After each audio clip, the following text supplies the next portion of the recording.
네, 2016년 탄핵 정부 당시 기무사가 위수령과 계엄령 선포를 검토했다는 문건에 대해 여야가 극명하게 엇갈린 반응을 내놨습니다. 민주당은 기무사의 전면 개혁이 필요하다 이렇게 한 반면 한국당은 좌파들의 소설 쓰기라고 일축했습니다. 네, 이런 가운데 여야 원내 대표들이 이제 곧 회동해서 20대 후반기 국회 원구성 협상을 이어가는데요. 최종 결론이 나올지 주목됩니다.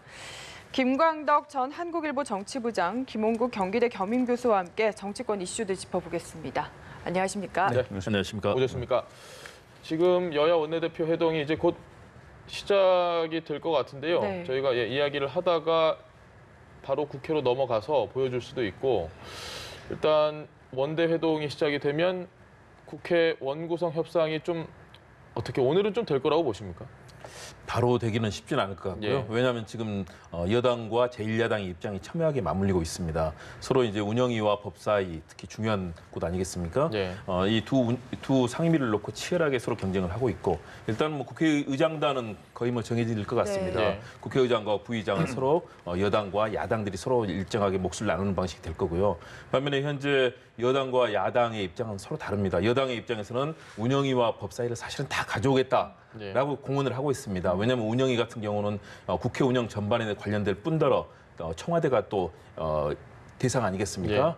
상임위가 대표하는 기관이기 때문에 아무래도 그 부분에 있어서 여당이 굉장히 중요하게 생각하고요. 법사위의 경우는 상반기에 사실상 권성동 위원장이 맡으면서 야당이 법사위원장을 맡으면서 거의 모든 법안을 개혁 법안을 통과시키는데 어려움을 겪었습니다. 네. 지금도 마찬가지로 어려움이 있는데요. 대통령학에서 그런 얘기를 합니다.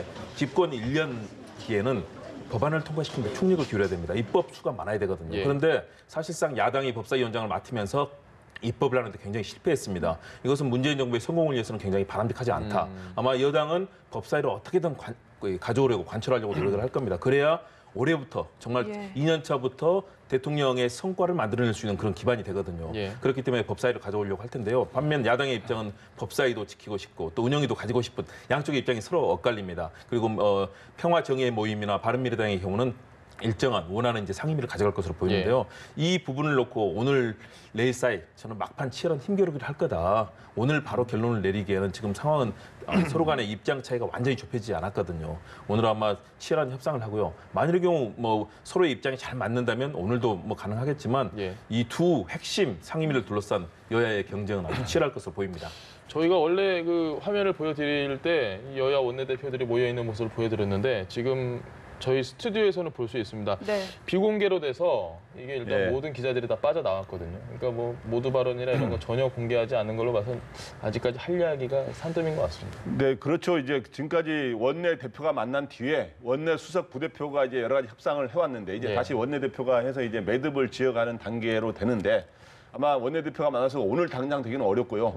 약간의 이제 줄다리기와 기싸움을 좀 벌인 뒤에 정리가 될 거로 보이는데 이제 큰 틀에서는 제가 보기에 국회의장단을 나누는 거 이런 거는 이제 의견이 어느 정도 모아졌을 것이고요. 그 다음에 국회 상임위가 현재 18개 정도 됩니다. 그거를 민주당이 8개, 그 다음에 한국당이 7개, 그 다음에 이제 바른미래당이 2석, 그 다음에 평화정의 교수단체가 이제 하나인데 평화정의는 하나 더 달라고 하고 있어요. 하나 더 달라고 하는 거는 앞으로 상임위 하나를 이제 분할하게 되면 우선 배정해주겠다는 거로 좀 달랠 그럴 분위기고요. 그런데 이제 지금 핵심은 바로 이야기한 것처럼 국회 법사위가 가장 중요하거든요. 법사위는 일종의 상원 같은 역할을 하는데 모든 아까 말씀 상임위 10몇 개 상임위에서 나온 법안이라든가 여러 가지 안건들이 반드시 법사위를 통과하게 됐어요. 왜 법사위를 통과하느냐?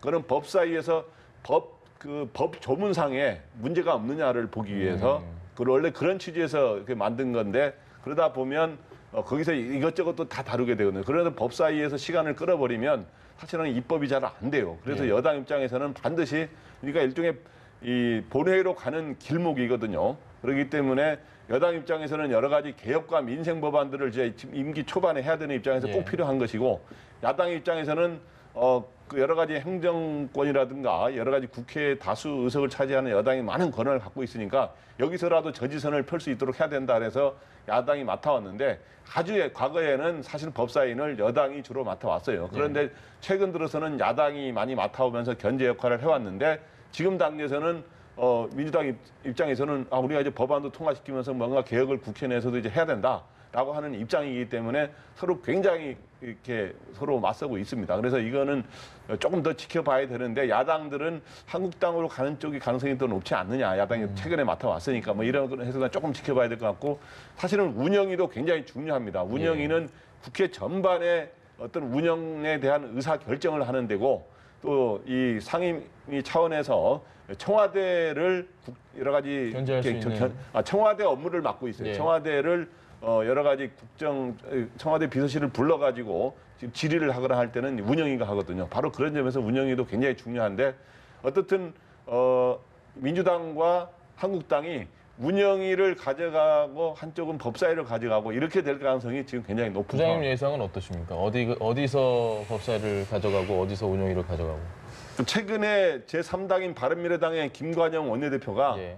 최근 이런 식으로 한번 이야기를 했었죠. 운영위는 여당이 가져가고 민주당이 가져가고. 그다음에 법사위가 한국당이 가져갈 가능적으로 좀 가닥이 잡히고 있다라고 말을 했는데 예. 여당이 그걸 부인하고 있어요. 오히려 우리는 운영위를 심지어 법사위는 안 내놓나이더라도 된다. 법사위를 지킬 것이다라고 하고 있는 상황이기 때문에 예. 실제로 그 정도로 법사위가 중요합니다. 그렇기 때문에 조금 더 이 신경전과 줄다리기를 좀 지켜봐야 돼요. 교수님은 어떻게 예상하십니까? 쉽지 않은 예상입니다. 그럼에도 불구하고 예. 저는 여당이 법사위를 반드시 가져가야 된다는 그 당위성에 스스로 큰 동기부여를 하고 있는 것으로 보입니다. 왜냐하면 법사위가 지난번에 야당이 갔기 때문에 개혁 입법을 해야 되는데 1년 내내 개혁 입법을 전혀 하지 못하고 막혀 막판에 타협하는 선에 머물렀거든요. 그리고 6.13 지방선거에서 여당에게 정말 전 국민이 압도적인 그런 표를 주지 않았습니까? 그 의미는 뭐냐? 바로 저는 개혁 민생 법안을 빨리 통과시켜서 국민들이 살 수 있는 환경을 만들어달라. 여기에 내내 반대만 했던 자유한국당에 대해서 사실상 참패라는 그런 표를 준 것 아니겠습니까? 그런 측면에서 저는 여당이 이번에는 정말 제대로 일할 수 있는 초반에는 좀 기회를 가져야 된다. 그런 의미에서는 법사위를 가져가려고 하는 강한 의욕을 가질 거고요. 예. 이런 지방선거 결과에 대해서 국민적인 압박이라든가 또 다른 야당의 기본적인 공감대가 있기 때문에 저는 여당이 법사위를 좀 고수를 하고요. 야당이 운영위를 가져가면서 청와대도 견제하고 또 국회 운영 전반에 대해서 여러 가지 힘을 쏟을 수 있는 서로 이런 빅딜을 좀 할 가능성이 있지 않을까 생각이 드는데요. 그러나 또 협상은 마지막까지 뚜껑을 열어봐야 됩니다. 예, 알겠습니다. 네. 또 하나 지금 국회 부의장 나머지 한 자리는 한국당이 가져갔는데 가져갈 것으로 보이는데 지금 나머지 한 자리를 두고 바른미래와 평화정의가 지금 약간 대립을 하고 있는 모습이거든요. 좀 어느 쪽에 가져가야 된다고 보시나요? 네, 그거는 지금 현재 평화정의는 두 당이 같이 만든 교섭단체 아닙니까? 예. 소위 민주평화당과 정의당이 같이 만들어서 의석이 딱 20석, 국회 교섭단체가 입석이 되는데 딱 턱걸이를 한 네. 정당인데 바른미래당 같은 경우는 의석이 30석가량 되죠. 그렇기 때문에 현재 부의장을 하나를 갖고 가는 것 같고 이제 평화정의당에서는 우리 이번에 지방선거에서도 우리가 선전하지 않았느냐, 네. 뭐 여러 가지 뭐 이렇게 여러 가지 이유를 들면서 우리 정치적 영향력 이야기를 하면서 우리가 가져가야 된다고 하고 있습니다만은 제가 보기에는 의석 순서대로 해가지고 한국당과 바른미래당 의장을 민주당이 가져갈 경우에 한국당과 바른미래당이 가져가는 게 좀 순리에 맞는 게 아닌가 하는 생각을 해봅니다. 알겠습니다. 이 부분도 좀 궁금한 게요. 상임위가 지금 18개인데 뭐 지금 교문위를 쪼개니 마니 뭐 이런 기사들이 좀 나오고 있는데 상임위가 하나 더 늘어나면 거기에 들어가는 뭐 예산이 더 들어갈 수도 있고 뭐 또 회의를 소집했다가 모으지 않았다가 그럼 결국 그 부담이 어떻게 보십니까? 이게 적절하다고 보시나요? 상임위를 이런 식으로 정치적으로 쪼개는 이유는? 교문위를 이렇게 나누는 것은 저는 그거는 바람직하지 않다고 보는데요. 예. 지금 우리 사회의 현안들이 굉장히 많아졌고 분야가 정말로 다양해졌습니다. 과거에 만들어졌던 그런 헌법이라든가 국회 구성으로는 지금 감당이 되지 않을 정도거든요. 예. 제4차 산업혁명 시대에 뭐 여러 가지 정치의 변화, 산업의 변화, 인구 구조, 또 사회 여러 가지 전반이 변화했기 때문에 저는 그런 이 상임위 구성을 좀 바꿀 필요는 있다. 좀 비용이 들어가더라도 국회 운영의 효율성을 기할 필요는 있다고 보여집니다. 예. 그래서 그런 부분에 있어서 또 지금 예를 들어서 바른미래당이 의석수가 30석이고요. 그리고 정의평화가 지금 20석 아니겠습니까? 10석 차이밖에 나지 않습니다. 그런데 바른미래당의 경우는 지금 국회의장을 가져가고 상임위도 2개를 가져가는 쪽으로 얘기가 되지 않습니까? 네. 그럼 불과 10석 차이인데 정의평화는 1석밖에 상임위 하나밖에 되지 않지 않습니까? 그런 측면에서는 정의와 평화를 좀 특위라든가 이런 걸 통해서 배분해 줄 필요도 있다. 왜냐하면 불과 10석 차이인데 20석이나 30석이나 큰 차이는 없고요. 또 뭐 이번 지방선거 때도 바른미래당의 경우도 뭐 결국 좋지 않은 참패를 성적 거두지 했죠. 않습니까? 그런 여러 가지 국민적인 이런 여론을 판단한다면 저는 그런 특이 형식을 좀 빌 필요도 있고요. 또 새롭게 대두되는 그런 여러 가지 국정 현안에 대해서 상임위를 좀 더 만들 필요는 있다. 그런 예산이 조금 들어가더라도 우리 입법부가 제대로 돌아가고 국민을 위한 개혁을 한다면 그것은 그 비용보다는 훨씬 더 많은 우리 사회 이익을 창출할 수 있을 거라는 측면에서 우리 정치의 선진화도 이루고 또 우리 민주정치의 그런 활성화도 이룬다는 측면에서 그런 점은 좀 한번 여유 있게 여야 원내대표들이 좀 고민을 했으면 합니다. 네. 여론을 고려하면 오늘 평화정의가 더 힘을 받을 것 같다는 느낌이 드는 게 조금 전에 리얼미터에서 여론조사 결과가 나왔는데 정의당이 1%포인트 상승하면서 지금 10.4%의 지지율 기록했습니다. 좀 의미가 있다고 보십니까? 네, 그런데 지금 현재 지방선거에서도 비교적 정의당이 정당 투표를 선전을 했고, 그 다음에 최근 여론조사에서 정의당이 지난주에 9% 정도, 9% 전후에 지지율을 했는데 이번에 10% 넘는 일종의 지지율을 한 넘었습니다만 10.4%인데 저거는 여론조사 기관에 따라 이제 다르게 나옵니다만은 대체로 지금 9 내지 10%가 나오고 있어요. 그래서 여기에 오차 범위가 여기 저기에 있죠. 오차 범위가 아마 플러스 마이너스 2점 몇이나 3점 이런 연계로 될 텐데 어떻든 저기서 바른미래당보다 높게 나오고 있기 때문에 정치적인 어떤 목소리 이런 거를 높일 수 있는 이런 하나의 소재가 될 수는 있는 거죠. 네, 플러스 마이너스 2%포인트. 정당 지지율이 지금 창당 후 최고치라고 하네요. 정의당 같은 경우는. 근데 지금 말씀해 주신 것처럼 이 평화 정의의 모임, 정당 지지율만 놓고 봤을 때는 사실 원에서 상임위원장 하나만 배분받는 게 그렇게 이게 공평하다는 생각은 안 들거든요. 그렇습니다. 이게 현재 국민 여론이고요. 이건 이제 리얼미터 조사고 갤럽이라든가 다른 기관의 조사를 보면 약간의 편차는 있습니다. 그럼에도 불구하고 지금 두 자릿수대의 진입은 처음 했고요.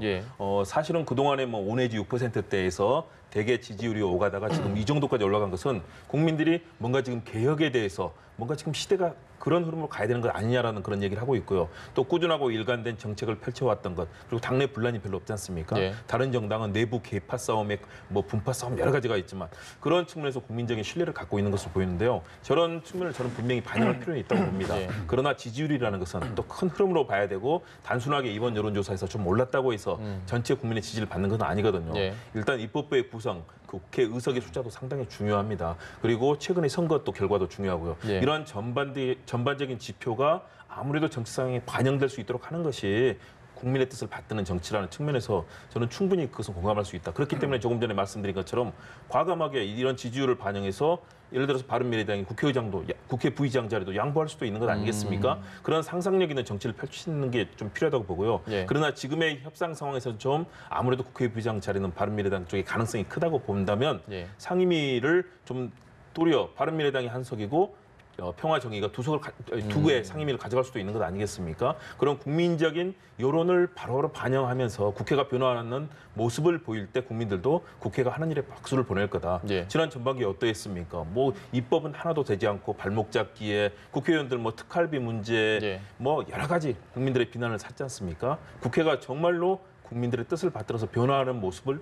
보일 필요가 있다고 봅니다. 알겠습니다. 여론조사 이야기를 하나만 더 해보자면 지금 민주당은 2.1%포인트 정도 빠졌거든요. 역시 정의당이 오르는 것과 좀 연동해서 이야기하는 분들도 있던데요. 이 부분은 어떻게 보시나요? 네, 지금 전반적인 여론조사를 보면은 근데 여론조사를 우리가 뭐 그대로 신뢰할 수는 없는 거고요. 그러니까 그러나 이제 전반적인 여론조사 좀 추세를 보면 지방선거에서 원래 이기면 그 정당과 예를 들어서 이제 여당이 이기게 되면 대통령의 지지율이 통상적으로 오르게 됩니다. 그러는데 보통 이제 그 오르게 되면 그 효과가 보통 과거의 경우 보면 한 달 전후는 최소한 오르는 현상이 나타나는데 최근에 이번 지방선거 이후에 대승을 거두지 않았습니까? 그 이후에 여당이 한 2주가량 그리고 대통령 지지율도 한 2주가량은 올랐는데 그 이후로 좀 주춤한 현상이 나타나면서 약간의 하락세가 나타나고 있습니다. 그거는 제가 보기에는 이유가 뭐냐 하면은 크게 두 가지인데 하나는 현재 이 가장 중요한 게 일반 국민들 입장에서는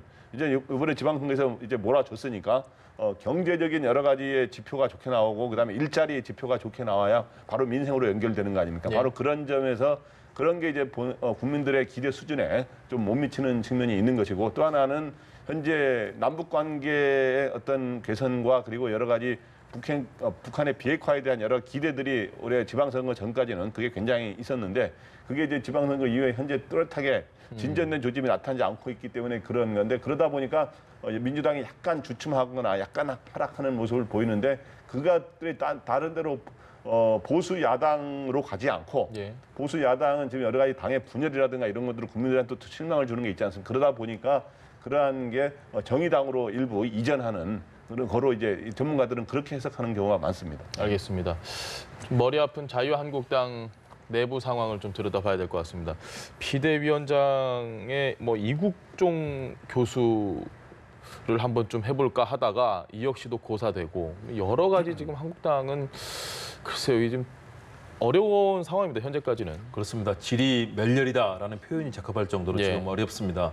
일단은 당내에서 새로운 가치, 그동안 박근혜 정부의 국정농단으로 인해서 보수층에 실망한 그런 보수 정치권에 실망한 국민들의 마음이 일단은 회복이 되지 않았습니다. 네. 그리고 아직도 보수가 과연 어떤 길로 갈 것인지 새로운 가치나 철학, 이념을 내놓지 못하고 있거든요. 그리고 이 남북관계에 이런 여러 가지 평화의 진전이 있음에도 불구하고 그렇다면 보수가 여기에 대해서 어떻게 기여하고 이를 선도적으로 끌고 갈 것인지에 대한 일단 기본 지표가 없고요. 내부의 친박 비박 싸움이 아직도 심각합니다. 더불어서 이런 비대위원장을 이제 초청하고 초빙해서 당의 기운을 새로 만드는 과정 아니겠습니까? 이 과정 중에 도리어 뭐 초반에는 뭐 40명 정도를 놓고 누구는 되느냐 안 되느냐 사실은 본인의 허락조차 기본적인 동의조차 받지 않고 이렇게 언론에 오가는 일은 사실은 그동안에는 그런 일 별로 없었거든요. 네. 최소한도 초청의 대상이 되는 당사자 또는 정말 비대위원장으로 모시고자 하는 분의 기본적인 동의와 그분의 마음을 좀 사면서 그런 절차를 밟았었는데요. 이번에는 뭐 진보 진영의 진보 정치학자 뭐 최장직 교수를 비롯해서 네. 도울 김용옥 선생, 거기다 이국종 교수님까지 그동안 사실은 자유한국당의 이미지와는 전혀 어울리지 않는 분들이 속속 등장했습니다. 예. 도리어 그것이 당내 분란을 일으키고 이것이 지나치게 국민들한테 전혀 자유한국당의 눈길이 안 오기 때문에 뭔가 끌어보려는 그런 고육체가 아니야 이런 얘기까지 나왔습니다. 이건 다시 말해서 국민들이 현재 보수 진영이 어떻게 새로운 정치를 만들 것인가에 대해서 기대를 하고 있는 점을 전혀 읽지를 못하고 있는 거고요. 또 과거에 대한 반성도 되지 않고 있다. 이런 측면에서 국민들이 사실은 전혀 자유한국당의 지지율에 변화가 없지 않습니까? 도리어 어떤 조사에서는 지금 한 자릿수로 추락할 위험까지도 지금 나오고 있거든요. 그렇기 때문에 저는 자유한국당이 지금 정말로 우리가 보수의 중심이 되고 싶다면 과거에 대한 정말 처절한 참회와 반성 그리고 새로운 가치를 세워야 된다. 그리고 최소한도 그 정도 되는 우리 이 전문가들 역량 있는 분에게 최소한 요청을 할 때는 본인의 동의를 통해서 예의를 갖추는 것 이것이 최소한도 정치에서 필요한 것 아니겠습니까? 그런 전반적인 개선과 개혁이 필요해 보입니다.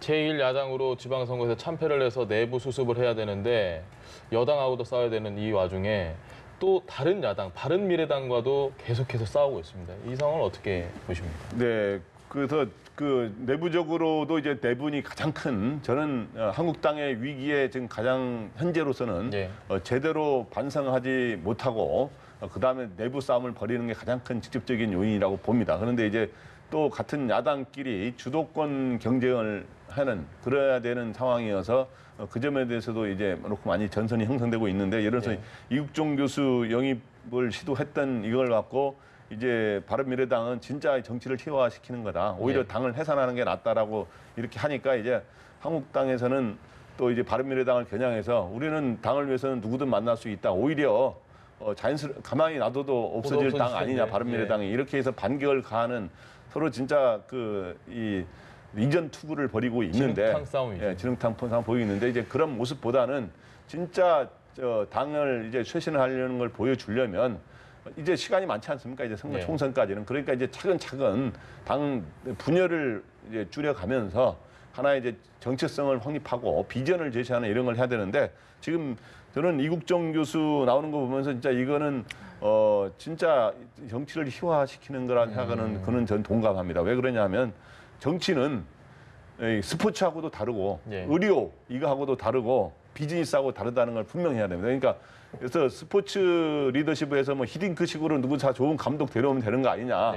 국적이 다른 사람 데려왔었잖아요. 이렇게 되는 게 아니다 이거 정치라는 게. 그리고 의료처럼 예를 들어서 이제 이국종 교수가 중증 외상 센터장을 맡고 있는데 정치적으로 중증 외상을 지금 겪고 있는 한국당이 거기에다가 중증 외상이 같다 그래서 그 소위 말하는 의사를 데려와서 명의를 시키려고 해서 되는 게 아니라는 거죠. 예. 그리고 마찬가지로 비즈니스식으로 이렇게 해도 되는 게 아니라 왜냐하면 정당이 바로 다른 점은 뭐냐 하면 정체성과 노선이라는 있는 것이고 이걸 통해서 어떻게 국민들에게 가까이 다가가서 우리의 정체성과 이념으로 국민의 삶을 나게 할 수 있느냐 이게 이제 정치의 본령인데 바로 이런 걸 잊고 그냥 뭐 같은 중증 외상이라 그래서 아무 그 이국종 교수를 제가 무시하는 건 아닙니다만은 저는 굳이 그렇게 한다면 저도 이렇게 봅니다. 이 사람은 위원장으로 다 묘사되고 있는데 지금 다 거론되는 사람마다 다 위원장 후보다라고 되어 있는데 제가 보기에는 위원장 후보라기보다는 왜냐하면 이게 다 5, 6명으로 압축을 해가지고